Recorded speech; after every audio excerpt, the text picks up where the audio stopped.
Hello everyone, this is Jody with Grace and Faith, and today we are going to jump into our Instant Pot Beginner's Guide. Today we are going to do the water test, and some people might ask, why do we need to do the water test? And those people are like myself, because I said this is dumb, why are we going to do the water test? So if you don't want to do this, you can skip to the next video.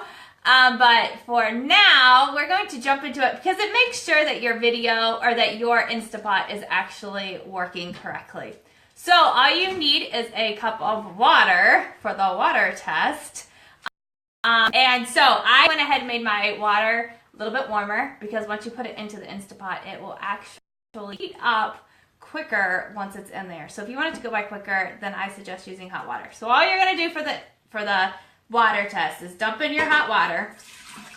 Side note, if you have the Instapot, make sure your pot or your insert is inside of your pot because otherwise it's a hot mess and you will ruin your Instapot. So we are going to put the water in. You're going to put the lid on. Before you do that, make sure that the seal that we talked about yesterday is in completely. And then we're going to put it on. Makes the fun little noise. Turn it. And then you're going to flip that seal that we talked about yesterday up to sealing. And then you're going to hit manual. I am only going to do 2 minutes for sake of time. I think the actual manual says to do this for 5 minutes. But you're going to get the same idea for 2 minutes. And you're going to make sure that it gets hot. So now you'll see that it still says 2 minutes. We're going to wait. And in just a few minutes, we're going to hear it beep. There it is. So that means the Instapot is now heating up and coming to pressure. This will take a few minutes. So this is something to note that if you have an Instapot and a recipe says that it's going to be done in 6 minutes, know that it's not just 6 minutes. So for instance, we like doing hard-boiled eggs at our house. It's a staple we do every week. And the recipe calls for 6 minutes in the Instapot. It's not 6 minutes. So plan accordingly. Depending upon what you have in your Instapot, it's going to take longer to come to heat. So if you have a lot of liquids in your Instapot, it's going to take it a while to come to heat. If you put in frozen or very cold food into your Instapot, it's going to take it longer to come to heat.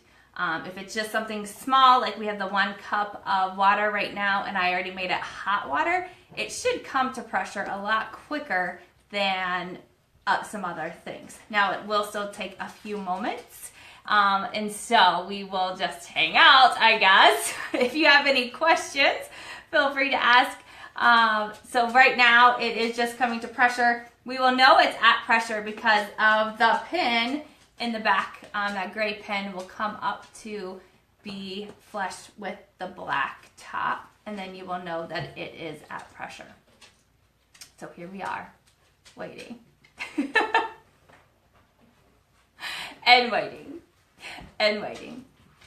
I might not even let it go the whole time. So that way. Oh, we have a question. Oh, Dan Cheney asked, what kind of water do you like to use? That actually is a good question because living in our town, we have really crappy water, but I actually still use our tap water, but I don't drink it. I actually drink distilled water and I add Himalayan pink salt to it because we don't have good water, as I'm sure I'm going to get comments on about since Dan likes to make fun of me for our water. So yeah, if you are just joining us right now, we are waiting for the Instapot to come to pressure. We've already put our water in. This is a very simple test. It's not anything crazy. We're not cooking anything. You're just checking to make sure that you're comfortable with the Instapot and that you know how to use it properly. That's all we're doing, and making sure that it's working. Should have some. You know what's so funny? I just said ignore Dan. Dan, for real? I just talked to someone about getting bottled water from Hamilton to drink to compare it to my distilled water. There's actually, see, now you're going to get me on a whole new topic. I have this coming. This is one of my series coming down the road about water and the importance of water and the best kind of water to drink. But there's research out there that says that distilled water is the best, or reverse osmosis, which I could totally do here, but that's crazy expensive. My husband's looking at me like I'm crazy, and I'm not going to get reverse osmosis anytime soon. So I can hear the water boiling. That's a good sign. Just so you know, if you are using the Instant Pot for the first time, you may see steam coming out of the valve at the top.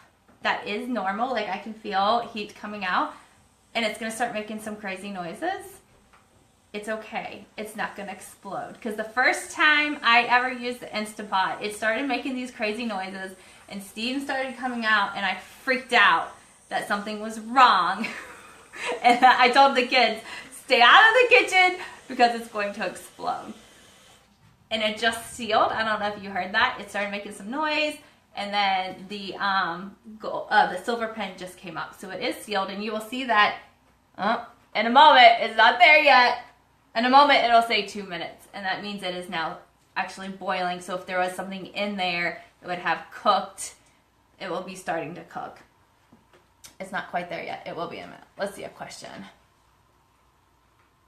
Oh, just ask, why is the water in Hamilton at church yellow, but it's supposed to be good? I would say it's because that building is crappy and it's coming through the faucets. Have you seen the bathrooms? I mean, just saying. Just saying. So we are at 2 minutes, and it is now showing 2 minutes on there. So it is now actually counting down. Again, we got some steam. I was totally not ready for that to come out.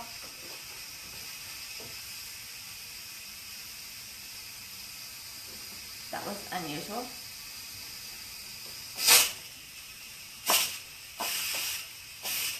I've never had it do that once it hit 2 minutes. Interesting.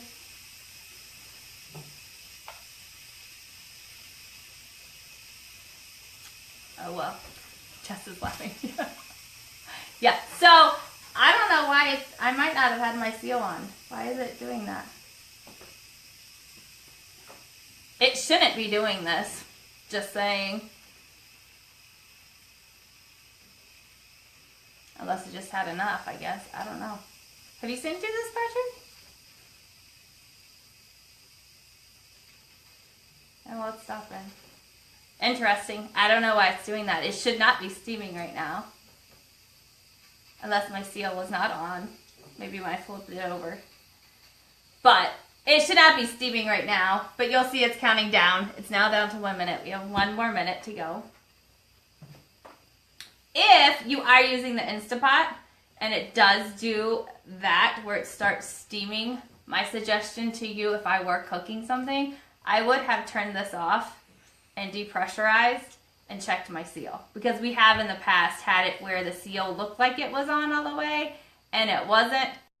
And so we stopped it and had to fix the seal. And now I'll do that beep when it's done. Yeah, Jess, mine hasn't done this before. Well, it did it once and the seal wasn't on properly. So I think I just, when I laid it down to get ready, I think it threw off the seal. So it beeped, that means it's done cooking. So if you're cooking something in the Instant Pot, not just doing the water test, what that would mean is obviously that's done cooking. And there's 2 options to go from here. One is a quick release, and I will show you what that one is in a minute. We are going to physically turn the knob and release the pressure. The other one is a natural release. So if you're looking at a recipe and it says like NR or NPR, natural pressure release, that means just let it sit here. You're not going to touch it. It beeps. You're going to sit here and let it sit until that gray pin drops back down. Or if you see something that says QR, which means quick release, that means do what I'm going to do right now. Now, caution, when you flip this, steam is going to come out more so than it was just a minute ago. That was just a little bit. And so I always use tongs and keep your face and everything away from it, right? Patrick's shaking his head because he thinks I'm a baby for using tongs. But I'm going to be a good person and do safety on my videos to encourage people not to get hurt. So you're going to use the tongs to flip it. So all you're gonna do is turn this from ceiling to vent. And you can do it slow like that, or just let it go. And now it's depressurizing. Now if I were to have a soup or something creamy in here, I suggest covering that with a towel, because sometimes if you have like mac and cheese or a soup or something like that, sometimes some of that spews out of the top of it and you don't want it all over your kitchen. Another thing to note is if I were to use this back on my counters, make sure that that is not releasing up into your cabinets, because that steam can cause some damage if it's right up underneath your cabinets. So you always want to keep it away from your cabinets. Just turn it and allow the air to release the other way. So my pin has dropped. That means it is now safe for me to open the lid. And so all you're gonna do is turn it back the same way, and it makes the noise. And then again, for safety reasons, I'm always going to open it up the opposite way to make sure that you don't cause steam to come up in your face. And a nifty thing that I did not know when I got this is you can take the lid and place it into the handle, which is very helpful if you are trying to get something out of the pot, or if you need to pick something up and not like just throw the pot lid somewhere else. I love that feature of the Instant Pot. So if this is your first time using the Instant Pot, you can see that it was very simple. And my water did come to pressure. It was fine, so I don't really know why it was steaming there for a moment, but it did work. Don't be scared. It's very simple to use. Tomorrow we are going to do one of our favorite that we do every week is the hard-boiled eggs. It's very similar to this. So if you want to join us tomorrow, make sure you have eggs ready, and we are going to practice doing hard-boiled eggs before we get moving into more family-friendly recipes. Thank you guys for watching, and I will see you next time.